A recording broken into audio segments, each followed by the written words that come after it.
So Mr. Cody here with the legendary SK Dreamers, What's Kevin. So I'm Lamar here. Valley. Lamar Valley. We're here, Lamar Valley. It's official. So I decided to do a video with SK to go over his solve, and so everybody officially has his solve. So go ahead and start, brother. Well, right now it's a little bit raining, so we're in the car. But if you look out the window here, if you pan that way, you can see the sign. Okay, so you can see the sign right there. So this is where warm water halted. The sign here talks about it, and we could probably put a picture up there so they can see it. But basically, this formation here used to spew warm water out of it.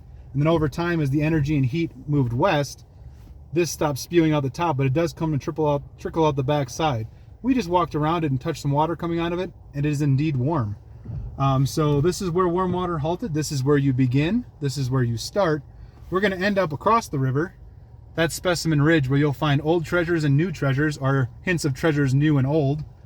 So we are going to go down the road right now. We're going to take the canyon down, so that way there is no canyon, but this way there is. Off we go. It's been a good trip for us. We made it up to a little bit before the blaze. Unfortunately, I'm unfit as it is. That's why I'm a guitarist. You got a bit of the view. It's all good. Yeah, the view we got. We definitely got it. Terry Scant with Marble Gaze. Yes, what he said. That guy was taking a picture of buffalo. And this guy is too. I kind of discussed my solve with him, which was pretty cool, and I got to understand who he is as a person. He's pretty cool, and chill person. So, yeah. Well, that's good. Yeah. And so we have about 10.8 miles to. So we're taking the canyon down. To the left of us is Soda Butte Creek.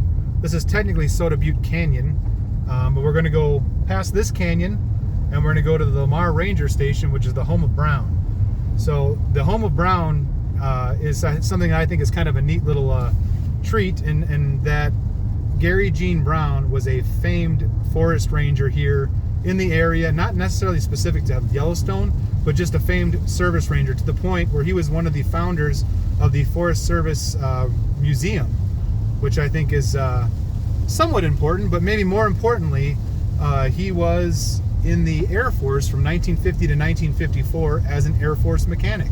And if that sounds familiar to you, it's because Forrest Fenn was also in the Air Force from 1950 to 1954 as an airplane mechanic.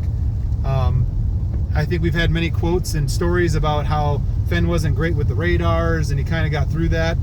So eventually he went on to become a famed Air Force pilot, but obviously that was an important first stage. Now Gary left the Air Force in 1954, and he went on to start his Forest Service career. When it took multiple roles, multiple posts, he did take a little break, and I don't know if he stopped being a forest ranger, but he did start a radio shop with his brother. So clearly he was pretty good with the radars, and if Fenn had struggled with the radars, maybe he was somebody that helped him get through that part of his Air Force journey.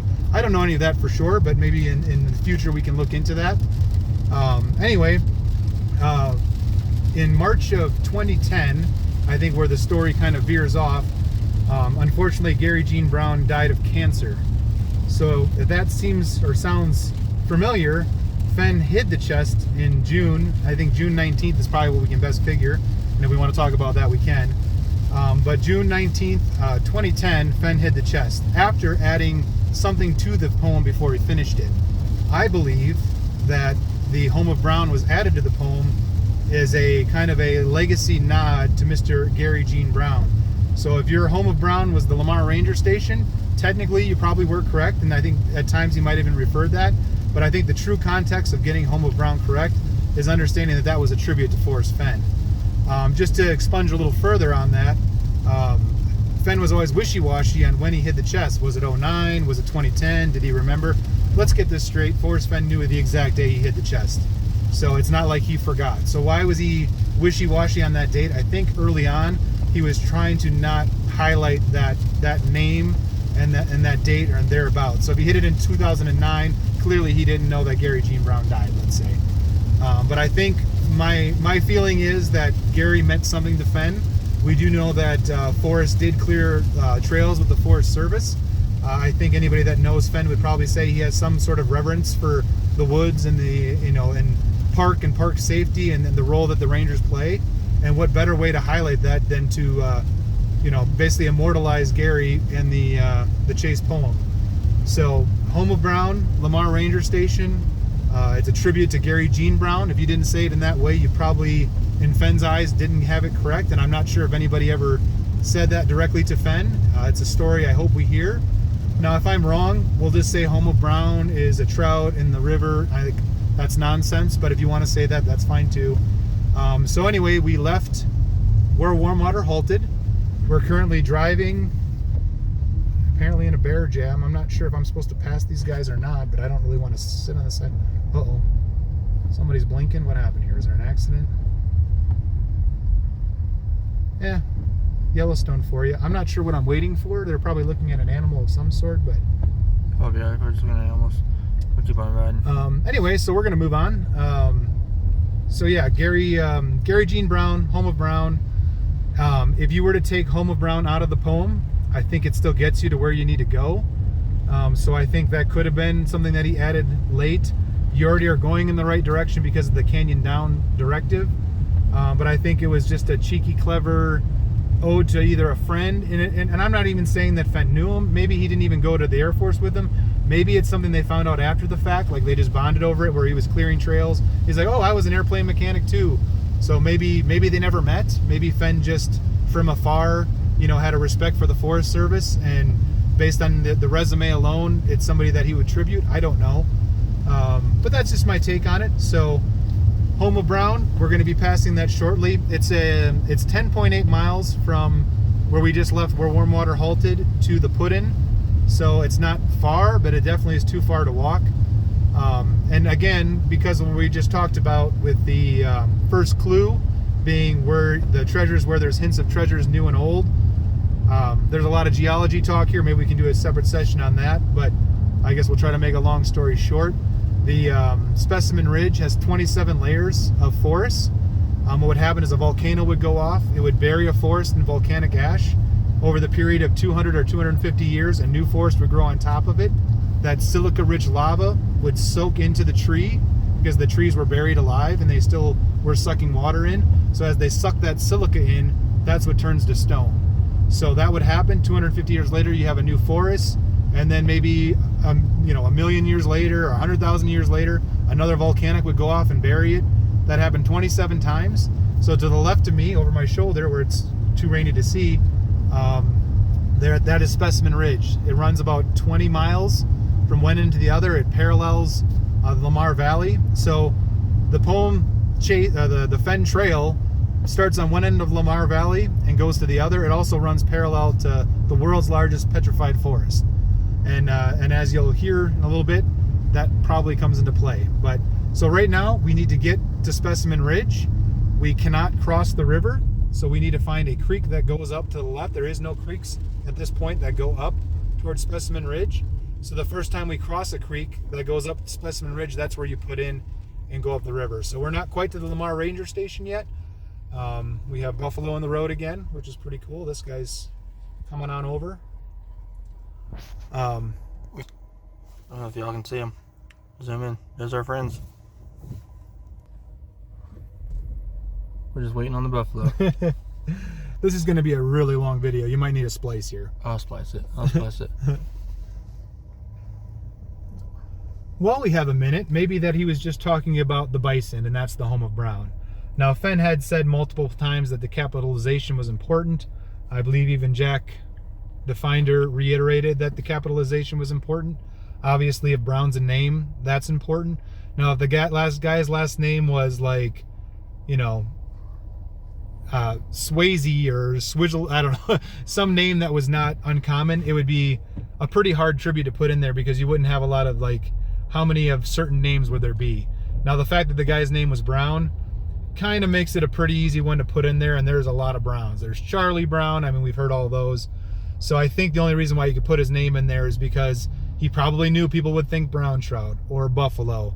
I'm sure there's people that know that he named his fish, so maybe there was a name of a fish that he called Brown. But if, that doesn't really narrow it down. And I guess while we have a minute, while waiting for the bison, let me give you my take on clues versus hints or whatever.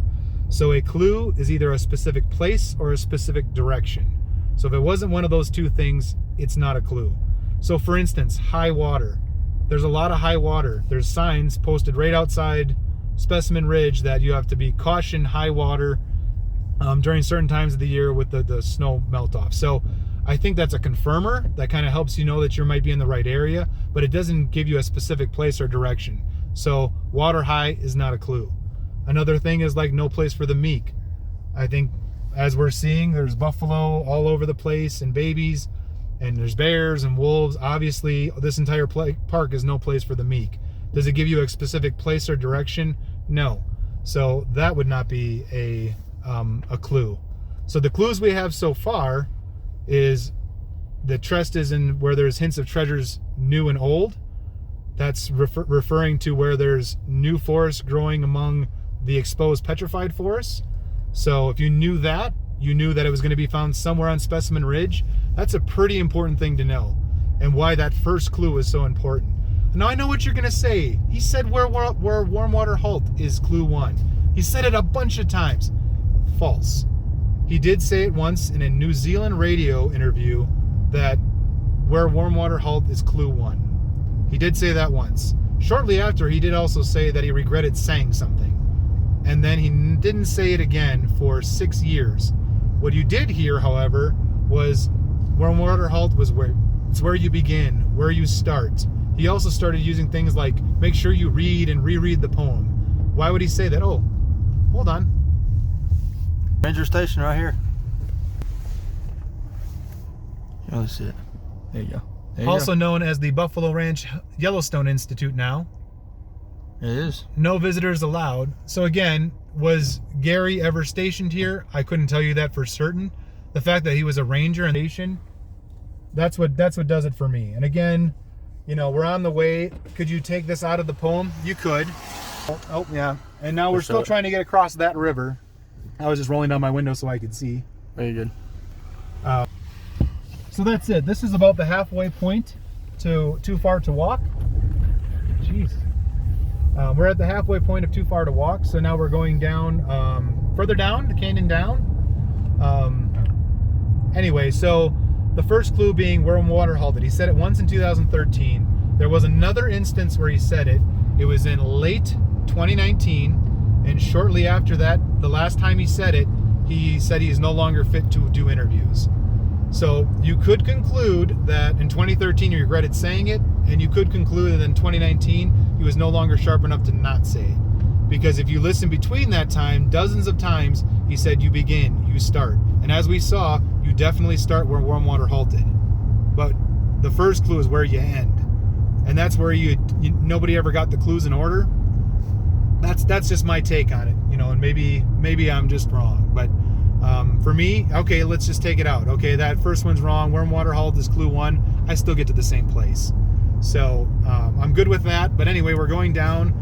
The first canyon was Soda Butte Canyon. It wasn't not that defined. This next canyon, you're definitely driving through a canyon, and if you recall, after the finder found the chest, he did confirm that you drive through an actual canyon.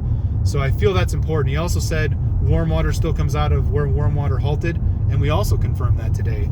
So that feels like a pretty good thing. And so again, why is put in below the hole in the ground and then up creek without a battle important? So right now, we're looking for a creek to go up. So far since we've been driving, we have not passed a creek that goes up into Specimen Ridge. So there isn't one on the map. There isn't one that happens. I'm sure there probably is some runoff, but you will not find a creek on the map running that way. And even if you did, you would have to cross a raging Lamar River, which, you know, crossing a river in this chase with a family, I don't see it. And anybody that thinks you have to cross a river, I mean, if that was true, I would be pretty disappointed that Fenn would expect me to take my family across a river, especially with, you know, unknown shallows. And Fenn said it wasn't in a dangerous place. He also said that crossing a river is always dangerous. You know, obviously if you don't have the right equipment or the right waders and things like that. So I just don't see it happening. So for me, I'm going to keep driving until I can put in and go up a creek towards Specimen Ridge, which is what we're doing now. I don't know if you can see, but we're now approaching our canyon. Again, the Lamar River runs on our left. Any anglers out there, Yellowstone, or if you just want to look it up, the Lamar River is a very popular fishing destination for people. I don't know if I've ever heard that Fenn had any stories where he fished there. To me, that would be actually a pretty good clue that it could be possible, because obviously if this has anything to do with where he hid the chest, I'm guessing he probably wouldn't talk about it. And there might have been, in fact, Mr. Cody can give me some insight if he's ever mentioned the Lamar River. I think you mentioned he did say something in Flywater perhaps about it, but No, not in Flywater. I know in Too Far to Walk he mentioned about the Lamar Valley, but that's all he mentioned about Lamar Valley in general. But yeah. So that brings me to another point. One of the things that I was looking at with the chase is, obviously, if it's something to do with the poem, I don't think Fenn would have ever said it or talked about it. So whenever Fenn mentioned something, to me that was kind of saying, okay, it's not there. Because I think he wouldn't want to say anything. And I'm sure he said a lot of things and people went, oh, he said that, let's run to it. But I think after 10 years of nobody finding it, I think when we do find out where the chest was found, I think we'll find that he probably spoke very, very little, if at all, directly about those type of things.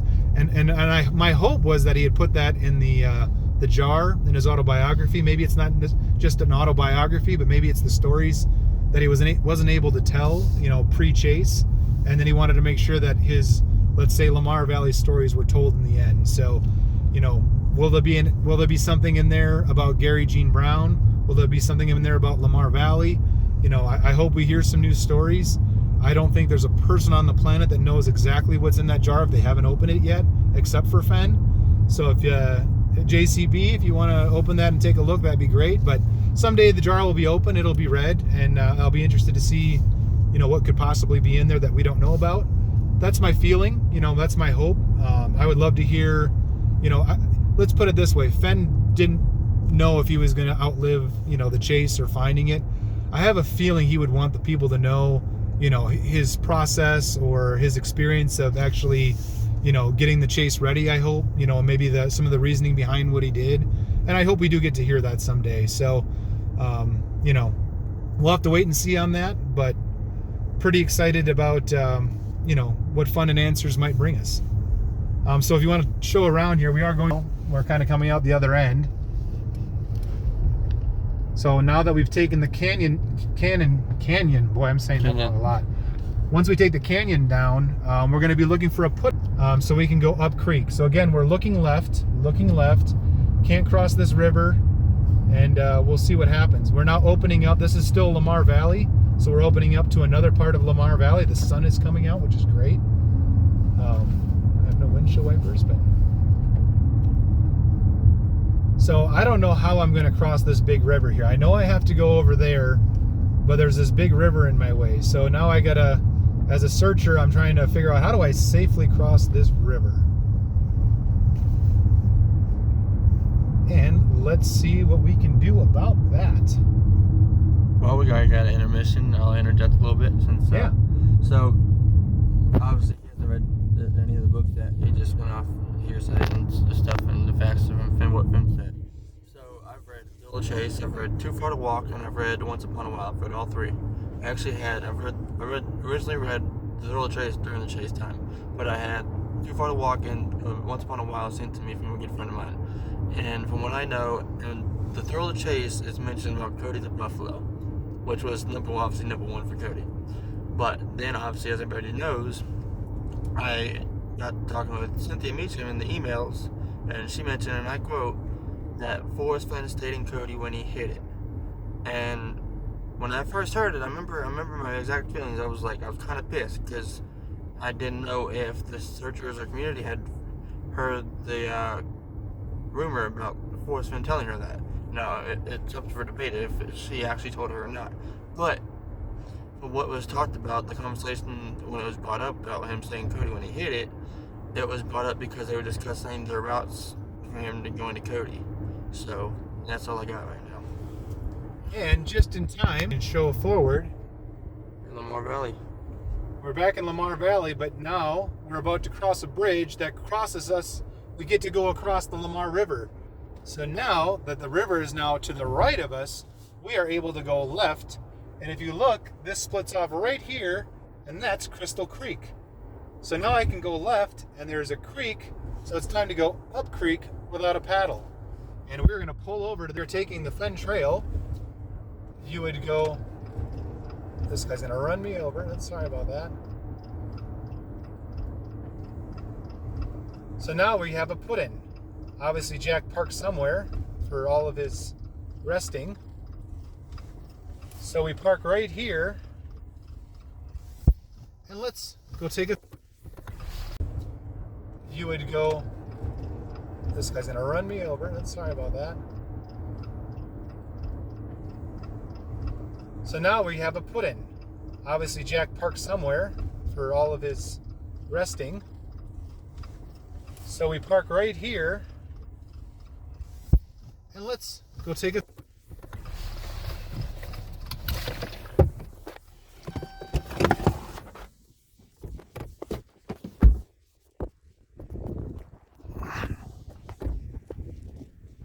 So, we've now went to Soda Butte, that formation at the beginning where the warm water was trickling out, where the warm water halted, but still comes out at a trickle. Then we took it to the canyon down, went past the home of Brown, and then we put in below the home of the Brown, so we're putting in right now. And if you look, that's Crystal Creek. So we're going up this creek right here, where we need to be wise and find the blaze. So what we know is if you hike up this trail, up this creek, at the top of that hill, or near the top of that hill, there's a very prominent specified stump, petrified stump. Up that way, right? Yep. So all the way up on the corner of this hill, I don't know if I can point to it, but right up on this end of that formation. So there's a little game trail that you can hike up there to you. So why is it a blaze? Well, we already know that specimen ridge is important to this solve. So if you find a petrified stump, what you'll find is a stone stump that's been there for millions of years. That's why when Fenn said in 2017 that he's certain that it's still there, because he's certain it's still there. So why is that a blaze? Well, when you blaze a trail, you remove the outer layer of bark. And the way trees work is once you remove that outer layer of cadmium, the bark doesn't grow back. So if you wanted to blaze a trail in the settler day, they knew that if you took that bark off, that bark was going to remain. So a petrified stump, it gets petrified from the inside out. The bark is actually not a living part of the tree. So in that process of turning to stone, all the bark rots away. All that's left is the inside of the tree turned to stone. So if you look at a petrified stump or a piece of wood, it doesn't have bark. So if you're wise, you'll know that a barkless piece of wood is a blaze. So that's a very important part of this chase, was to find that blaze. Then from there, you tarry scant with marvel gaze, which we saw a little bit earlier. So you look out and you see mountains, you see trees, you see animals. Then you look down quickly. Do you look down at your feet or 2 feet away? Actually, you look down a hill. So 500 feet below you, down the hill, there's actually a line of trees. And then if you're brave and you get in the wood, which means you hike down the hill, when you enter that wood, that's where the lines intersect, and that's where the chest can be found. So what happened, I believe, on June 5th is that Jack did hike up to the tree line, and he took a left, and he found the chest in the tree line, but he actually didn't hike to the top where the blaze was, which is probably why, after finding the chest, he looked up and saw the blaze. But it was damaged or whatever. Guess what? It just might not be the blaze, and I don't know how he would know because he clearly didn't use the blaze to find the chest. But that's just me. So anyway, if you want to take Fenn Trail, you're going to take a lovely journey through Lamar Valley. You're going to end up with one of the most beautiful views probably in all of Yellowstone. And if anybody ever wants to, they can go up and find that blaze, tarry scant with marvel gaze, and enjoy the treasure Fenn left for us all. That's all I gotta say. I got 2 questions for you before I end the video. Oh, sure. So, if you took away anything from the chase, what would you take away? For me, it was all about getting my family out in nature. That's just true to the story. Me and my family, we kind of were amusement park type people. Let's go to Disney World, that kind of stuff. That was our family trips. Actually, with COVID coming around, it was a great opportunity to not do that. So I brought the whole family up here. We did find the blaze as a family, which was really cool. And just getting out in nature. And actually now, when I ask my kids, hey, where do you want to go? There's equal calls to go to Yellowstone as well. So looking forward to getting them back up here.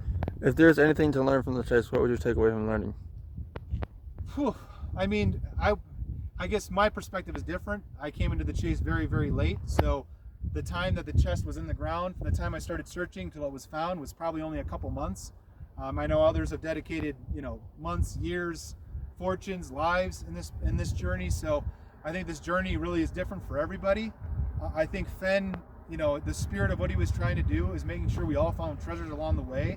And from the stories I've heard and the people I've talked to, there are many, many searchers that have got many, many treasures out of this entire chase situation. And I hope you're one of the many that did get something treasured from your experience in the chase.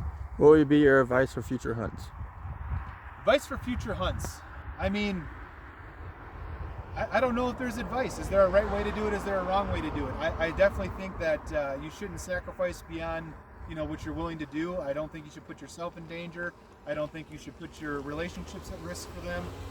Really, it should be in the spirit of fun and what is your purpose for finding a chest? For me, it was having a treasured adventure with my family, so I won the chase that way. For others, I think it was the cost was higher, and I can understand that their perspective on chases might be different. So, do it within your means. Certainly, don't make it above anything else. Family's important, and enjoy the journey.